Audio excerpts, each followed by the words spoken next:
बात नहीं फैलाना पड़ेगा। और परमात्मा ने क्या किया कि जब मेरा सतगुरु बन के आया, परमात्मा ने इस संसार को परमात्मा विहीन नहीं किया, गुरुओं से भर दिया। हर समय में, हर कंट्री में, हर काल में, हर युग में सदगुरु बनकर के परमात्मा आता रहता है। वो तो साकार रूप में आता है।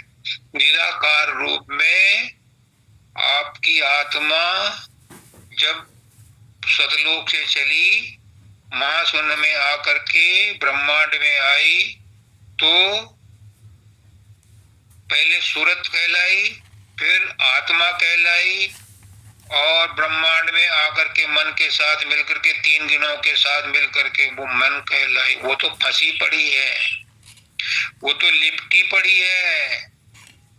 कहते हैं अजर अमर अविनाशी है, लेकिन काल उसे दुखी करता है। इसलिए वो मालिक विशुद्ध रूप में, हो सकता है मैं गलत हूं, 100% गलत हो सकता हूं, कोई दावा नहीं है जो मैं कहने जा रहा हूं वो सच हो, लेकिन मेरे अंदर जो मेरा सतगुरु है वो सर्वज्ञ है।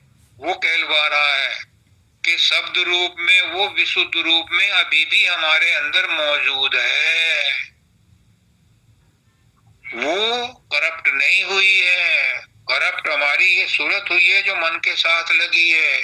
जो हमारी सूरत उस शब्द से धुन के रूप में निकल रही है, वो अभी भी प्योर है। और इसीलिए जब हमारी सूरत उसके तरफ निगाह करेगी, उसके संपर्क में आएगी, वो उसको उसी तरह पहचान लेगी जैसे बकरियों के झुंड में शेर का बच्चा घुस गया था, तो वो शेर अपने आप को बकरी ही समझता था, अपने आप को भेड़ ही समझता, में करता था और घास खाता था।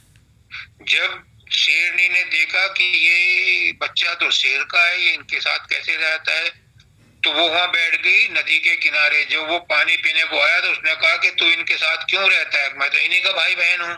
अब नहीं, देख तू पानी में शक्ल देख, तेरी शक्ल और मेरी शक्ल एक सी है। उन्होंने कहा हाँ है तो एक सी। अब फिर जैसे मैं दहाड़ती हूँ वैसे तू भी दहाड़। तो वो बच्चे से नहीं दहाड़ा गया, लेकिन 5-7 बार उन्होंने ट्राई किया तो उसके अंदर भी वो शक्ति पैदा हो गई और अपने आप को उसने पहचान लिया। तो इसी तरह से गुरु भी हमें आकर के हमारी पहचान कराता है, और हमारी जो लिपटी हुई सूरत है, ये जब उस अंदर में उस सूरत को देखते, कहते हैं ना गुरु अंदर में जाओ। अंदर में कौन जाओ? वो जो विशुद्ध सूरत, विशुद्ध आत्मा, विशुद्ध शब्द अंदर में गूंज रहा है, उससे मिलो। तो वहां जाकर के पता चलेगा कि वो और मैं एक हैं, एक जैसे हैं, जैसे उसने दिखा दिया था शेरनी ने। ऐसे ही गुरु भी हमें अंदर में घुसेड़ करके, अंदर में धकेल करके हमारे असली शब्द से, असली सूरत से हमारी मुलाकात करके हमें उसके साथ जोड़ देता है। तो क्या होता है, हम दो दीन और दुनिया अलग नहीं है। जो दीन है वो दुनिया में रहता है और दुनिया में ही दीन भी रहता है। दुनिया से ही दीन को मिलने का रास्ता मिलता है। बिना शरीर के किसी को मुक्ति नहीं मिलती। देवताओं का शरीर नहीं होता इसलिए उन्हें मुक्ति नहीं मिलती, लेकिन जिनको शरीर मिलता है उनमें भी जो सिरमौर है, सरताज है, सिर्फ मनुष्य को ही मुक्ति मिलती है, क्योंकि मनुष्य को उसने अपने ही शक्ल में बनाया, अपने ही रूप में बनाया। इसलिए मनुष्य के रूप में शरीर धारण करके ही मुक्ति मिलती है। आत्मा को अगर कर्मों का भोग लेना है तो भी शरीर चाहिए, अगर मुक्ति चाहिए तो भी शरीर चाहिए।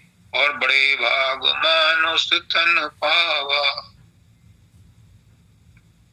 सुर दुर्लभ सब संत ही गावा।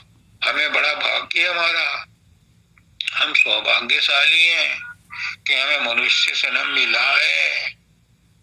कलयुग में परमात्मा के यहाँ टोटा पड़ रहा है, कमी पड़ रही है, इसलिए वो 30% वालों को भी पास कर रहा है, तो हम 30% में ही चले जाएंगे, अभी बहुत जरूरत है इस समय। तो कहते हैं कि कलयुग में केवल नाम जपने से, कली केवल एक नाम आधारा, सुमर सुमर नर उतर नहीं पा रहा। कलयुग में थोड़ी सी ही अभ्यास करने से परमात्मा का साक्षात्कार हो जाता है। तो मैं कह रहा था टाइम हो गया बहुत, पर बात खत्म करनी है क्योंकि गुरु का ऋण उतारना है। तो कहते हैं कि इन दोनों में कोई डिफरेंस नहीं है।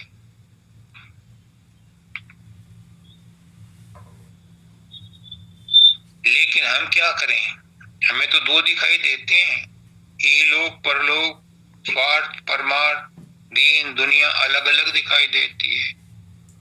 तो क्या किया जाए? अरे भाई, या तो अपने अनुभव से फायदा उठा लो या गुरु के कहने की बात का फायदा उठा लो। गुरु कहता है ये एक है तो एक है, या अपने आप कोशिश करके देख लो। क्या इतने दिन हो गए, इतनी उम्र गुजर गई कि अभी का एक्सपीरियंस आपको इस बात को गवाही नहीं देता कि संसार असार है? संसार में क्या हमने कभी कुछ समय के लिए सुखी महसूस किया? जैसी सुखी महसूस किया, तुरंत उसके साथ दुख लगा हुआ चला आता है। गाय का दूध पियोगे तो बछड़े को भी चारा खिलाना पड़ेगा। गाय के साथ बछड़ा आता ही है, बछिया आती ही है। दुख के साथ सुख और सुख के साथ दुख लगे हुए हैं, बल्कि सुख की घड़ियां कम है, दुख का भंडार ज्यादा है। इसलिए अपने दुख सुखों से, मुझे कहते थे मानव दयाल जी, राजेश तू द्वैत से ऊपर उठ, दुख सुख दोनों से ऊपर उठ। न सुख में सुख ढूंढ, न दुख में दुख ढूंढ, न दुख में सुख ढूंढ, न सुख में सुख ढूंढ, दोनों से छोड़ करके इनसे परे चल। क्योंकि सुख तो अंदर आत्मा की अवस्था का नाम है, सुख संसार में नहीं है। संसार तो दुखालय है, सुख तो इस संसार में मिलता है अपने अंदर में घुसने पर।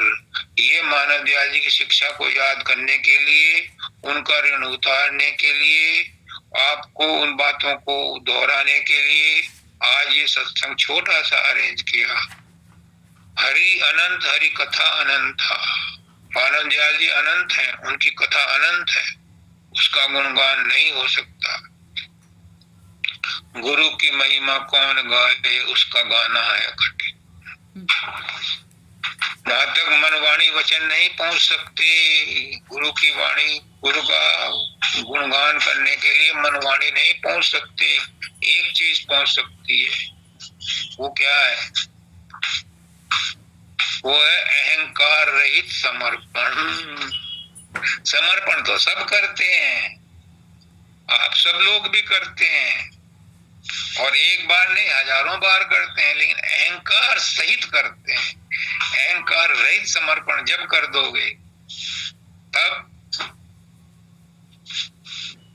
दूरी खत्म हो जाएगी। मैं अपनी बात को यही विराम देता हूँ और हजूर मानव दयाल जी महाराज से प्रार्थना करता हूँ कि जो भी ज्ञान मुझे दिया वो सबको दो, सबका है, सबको मिल जाए, सब उसका बेनिफिट उठाएं, सब आपके पास चले आए।